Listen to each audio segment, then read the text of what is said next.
అందమైన తోటల శ్రీరంగనాథుడా, ఇక్కడే ఉండిపోవయ్యా అని నీ దివ్యపాద పద్మములను ఆశ్రయించిన నేను అడగగానే నీ భక్తుడిని అయిన నా మనసులో ఉండిపోయిన ఓ సముద్రవర్ణుడా, లేడి చూపుల సుందరాంగి అయిన నీ భార్య సీతాదేవి, నీ తమ్ముడు లక్ష్మణుడు నీ పక్కనే ఉన్నా తక్కువ జాతివాడు అని అనుకోకుండా ఆ గుహుడిపై అపారమైన కరుణను చూపించావని తెలుసుకున్న నేను ఇంకా ఎంతో గొప్పగా అభిమానిస్తున్నాను స్వామి. అందమైన తోటల శ్రీరంగనాథుడా, సముద్రము కన్నా పెద్దగా పెరిగిన వాయుపుత్రుడు ఆ ఆంజనేయ స్వామి ఈ భూమిపైన ఉన్న జీవజాతులలోనే వేరొక జాతివాడు అని తెలిసినా అతనిని విడువని నీ అపారమైన కరుణ తిరుగులేదని నమ్మిన నేను నీతో కలిసి ఉండాలి అని ఎంతో గొప్పమైన నీ దివ్యపాద పద్మములను ఆశ్రయించానయ్యా.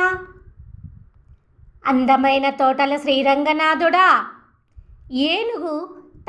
తాను చనిపోతాను అన్న విషయమును తెలుసుకొని వికసించిన పూల తోటల కమనీయ సుందర సరస్సున ఉన్న తామరలను పీకి శరణు అంటూ నిన్ను రక్షించమని వేడుకోగానే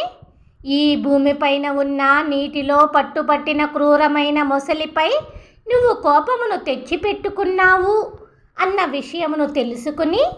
నీ భక్తుడినై వచ్చి నీ దివ్యపాద పద్మములను ఆశ్రయించానయ్యా. అందమైన తోటల శ్రీరంగనాథుడా, విషమును కక్కే క్రూరమైన ఆదిశేషుడు అనబడే పాము భయముతో వచ్చి శరణు అని వేడుకోగానే నువ్వు రక్షకుడవై దగ్గరకు తీసుకుని అందమైన రెక్కల గరుత్మంతుడిని రక్షించినట్లుగా అతడిని నిలిపి అనుగ్రహించిన విషయమును తెలుసుకుని భయంకరమైన నరకపు లోకపు కఠినమైన యమశిక్షలకు భయపడి నీ భక్తుడినై వచ్చి నీ దివ్యపాద పద్మములను ఆశ్రయించానయ్యా. అందమైన తోటల శ్రీరంగనాథుడా, ఆ వైకుంఠములో ఉన్న నీ దివ్యపాద పద్మములను చేరాలి అని ఈ భూలోకములో ఉన్న తిరుమలలోని గోవిందస్వామి అనే బ్రాహ్మణుడు తన శరీరమును నీరసింపచేసుకోగా నువ్వు వచ్చి ఇక్కడే కొంతకాలము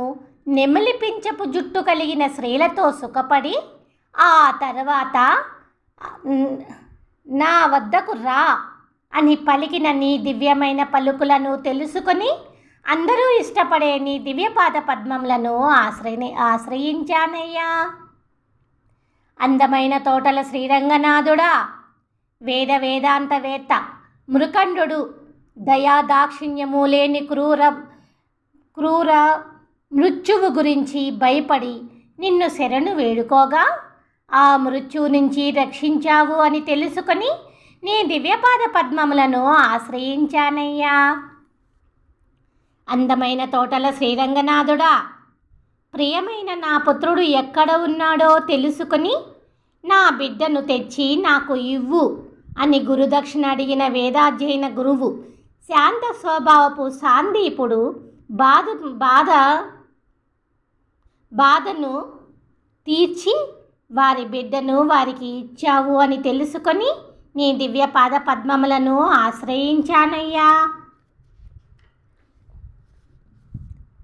అందమైన తోటల శ్రీరంగనాథుడా, వేదములు పలికే బ్రాహ్మణుడొకడు నా తండ్రి మమ్మల్ని రక్షించు, మా స్వామి నా ప్రియమైన బిడ్డలను ఒక భయంకరమైన దేవత తీసుకుని పోయి దాచేస్తున్నది అని మొరపెట్టి అడగగానే వారిని అనుగ్రహించి ఆ శత్రువుల ముందే వారి బిడ్డలను వారికి తిరిగి ఇచ్చావు అని తెలుసుకుని నీ దివ్యపాద పద్మములను ఆశ్రయించానయ్యా. అందమైన తోటల శ్రీరంగనాథుడా, మెరిసే పొడవైన కిరీటపు రాజు మహాబలవంతుడైన తొండమాన్ చక్రవర్తి మనస్సులోని భక్తికి పరవశించి ఆయనను అనుగ్రహించి అర్థవంతమైన అద్భుత మంత్రమును ప్రసాదించాలని 7 గడియలు ఆ రాజుతో గడిపావు అని తెలుసుకుని ఈ ఈ లోకములను కొలిచిన నీ దివ్యపాద పద్మములను పొంది తరించాలి అని నీ భక్తుడిని అయి ఇక్కడికి వచ్చాను స్వామి. మేడలతో నిండిన తిరుమంగైపురపు రాజు శత్రువులను జయించగలిగే గుర్రములను మచ్చిక చేసుకుని తిరిగే కలివైరి అనే పరకాలుడు అనే తిరుమంగయ్యాళ్వారు అందమైన తోటల శ్రీరంగములోని శ్రీరంగనాథుడిని, నిత్యమైన చక్రధరుడిని, నా తండ్రిని, ఆ మోహనాకారుడిని తలుస్తూ రచించిన ఈ 10 పాశ్రములను పాడే భక్తుల పాపములు వారి వద్ద నిలబడలేవు.